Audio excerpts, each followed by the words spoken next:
Magandang araw sa inyong lahat at good morning to all, JT. At mga ka-JT, ito paglabas ko po ng aking crib, medyo wala na pong nag-almusal ngayon dahil wala pong tinda ngayon. At sa mga gusto mag-almusal ay sarado pa muna. May mga advice naman po yan sinati sana. Pero kay Ate Baby, wala na po talagang tinda yan at pinagpahinga na po ng mga anak. At syempre, napapagod na at nagkasakit po si Ate Baby sa Max Baby Balbakwa Lugawan. Sarado na po talaga yon. Tapos kay Ate Sana nagbubukas pa naman po, pero ngayon sarado po siya, hindi ko po alam.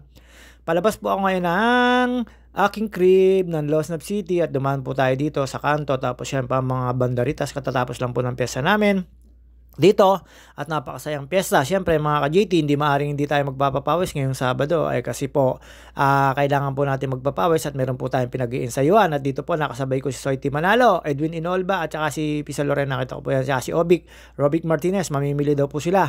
At si Pisan Kadyo Sensil, shoutout sa iyo, at kay Sir Gilbert Aguirre at kay Ma'am Aguirre, kay Elvis po Walagaya at sa mga tropa natin, kay paring Anoy Javier at kay paring Eugene Palentino at kay paring Joseph Katapang. Ingat kayo dyan sa pinagtatrabaho nyo sa ibang bansa. Sana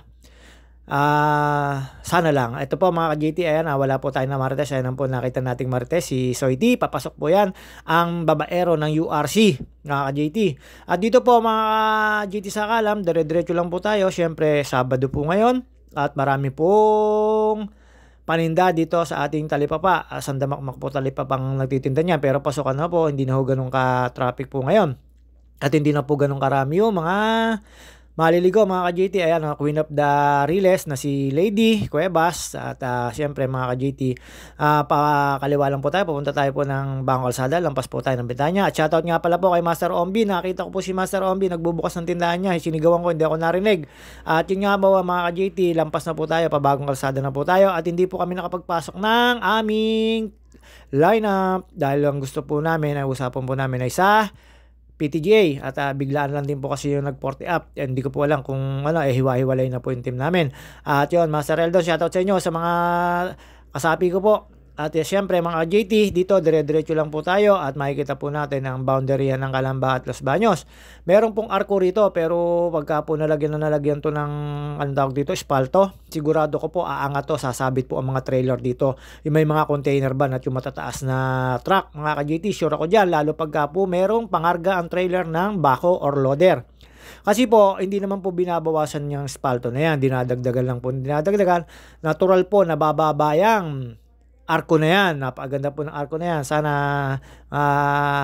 tumagal yung arko na yan mga ka-JT at hindi masabitan ng malalaking equipment na may dalang heavy equipment. At yun mga ka-JT, napakaganda po at may ilaw-ilaw pa po tayo. At syempre mga ka-JT, no-overtikan po tayo dyan ng malalakas. Ako naman po, hindi naman po ako malakas. Ako yung nagpapalakas pa lang.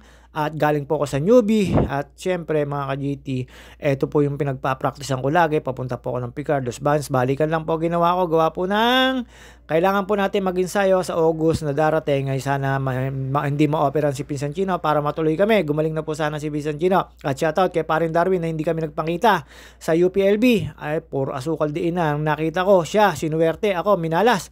At ayun po, kukunti na lang po yung nakikita ko nagpa-practice. At sabi ni Sir Alex, nagpangita kami ni Sir Alex siya o sila dito. Nakita niya raw si Soy. Hindi ko po alam kung saan pupunta si Soy, pero ako maaga po akong umalis ng bahay, alas 5, kaya medyo napaaga po rito. Ayun nga, minalas tayo. At ang sinuwerte si paring Darwin. Hindi kami nagpangita sa UP. Ito, pag pauwi ko po, nagaling po ako sa Picard na nagbalikan. Tsaka ko po nakita si Sir Alex na mayroon pong plano na mag-skyline kasi nakaregister na raw siya. Ang makakasama niya ay baka nando sina Ma'am Cara David at saka si Ira Lopez dahil po 360 sa skyline.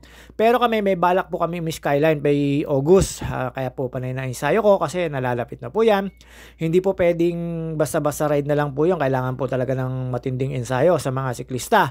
Kung bakit po namin ginagawa to, syempre ito po gusto namin. Sa mga nagagalit po sa amin na puro pasakit sa katawan, sorry po, talaga naman ganyan po yung gusto namin, yung masaktan ng katawan namin. At may benefits naman to para sa amin mga ka-JT. At yun nga po sa mga siklista, yung tunay na siklista po, yun po yung mga nakakaintindi talaga kung bakit kami napapagod at nagpapagod dito sa mga ride at bakit ginugusto namin na magbike na malalayo. At ito po mga ka-JT, syempre kapanayang pakit natin, sana may charity ride pa uli. Nasusunod, ewan ko lang po bakit po hindi po maulit, pero ayan, libreng uniform po yan. at wala pong bayad. At naghahanap din po ako ng mga fun run or ang tawag dito, fun ride na siyempre alam niyo naman po, kada taon nasali ho kami sa ayun sa ano kay Gobramil yung fun ride na simula Los Baños hanggang Santa Cruz. At ito po mga ka-JT, meron po tayong 2 jersey nun. At ito po siyempre sa charity ride, meron din po ulit tayo sa jersey. Lagi po sa free lang po tayo at wala po tayo kasing pambayad. Alam nyo naman po, puro lang ako angas, puro lang ako salita. Pero sa totoo lang, ako isang purita at isang Gina G na tao. Gipit na gipit, hindi po talaga ako rich boy. Ako po ay rich-richan lang. Kaya yun po, syempre sa mga libre po tayong sumasali. Para po, alam nyo na, hindi sa kuripot, wala po talaga ang pambayad mga ka-JT.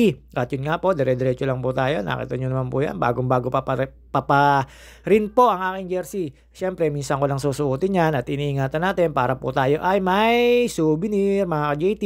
At dito po, siyempre, dire-diretso lang po tayo dyan. Marami po tayo nakasalubong at nakasabay na dito na mga bikers na umovertake sa atin. Pero ako, eto lang, chill-chill lang ako. Hindi po ako nagmamadali. At after po no mga ka-JT, nakalampas na po tayo sa Picard na 2 siko na napakahirap. Meron pa mga umovertake sa akin dyan, pero ako naman po hindi po ako umo-overtake. Basta ako chill ride lang. Kasi po nag-iinsayo lang naman po ako, hindi naman po ako talaga nagpapalakas. Basta kailangan po namin pagandaan yung ride namin na papuntang Skyline, sana matuloy. Pagaling ka na Pinsan Chino, inuulit ko, at sa mga gusto pong sumama, pwede naman po malalaman nyo po sa akin na schedule. Pag last, pag last ensayo, basta by August. Ito po mga ka-JT. Medyo mabagal-bagal na po tayo dito kasi medyo pagod-pagod na yung ating mga kahitaan. Pero ang ginawa ko po dyan, nagbalikan lang po ako dyan sa Picard na yan dahil yan po yung talaga nagpapalakas ng aking resistensya. Pag dyan po ako nagpa-practice at nag-ensayo, medyo nakakatapos po tayo ng long ride kahit mga ilang araw. Kalimitan naman po, ilang araw ang ride namin pagka po nasinggahan namin na umalis. At si Pinsan Elmer, sana payagan ka na ni Pinsan Michelle.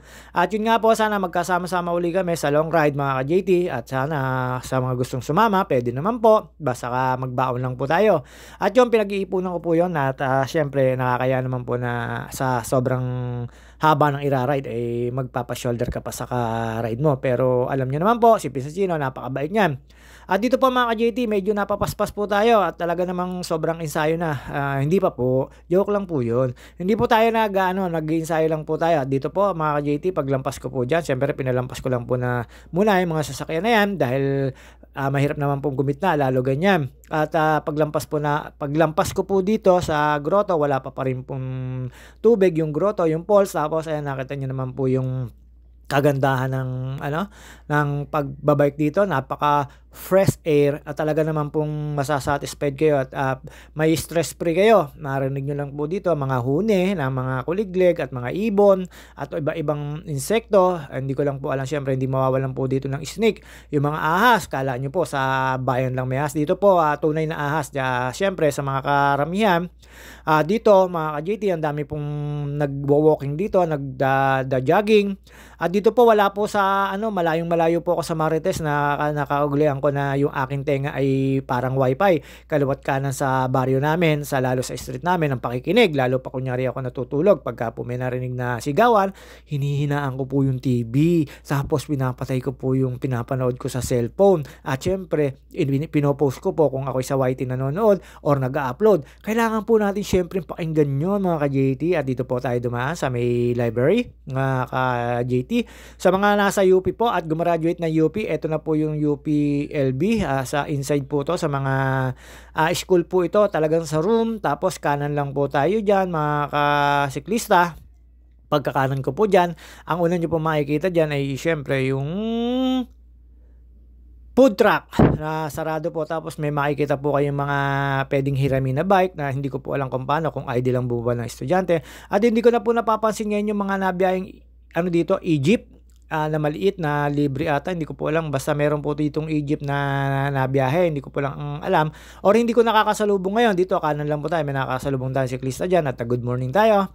At pagkatapos po niyan, kanan lang uli po tayo. Diyan diretso naman po niya papunta lang din naman po ng Erie. Tapos sa may office po ng mga, alam nyo na, mga ka-JT, mga guard dito, yung mga pulis dito. At dito po mga ka-JT, kakanan lang po tayo dyan at hindi na po rin tayo magtatagal dyan at tatambay po tayo. At ayun nga nga po, puro asukal diin na nakita natin.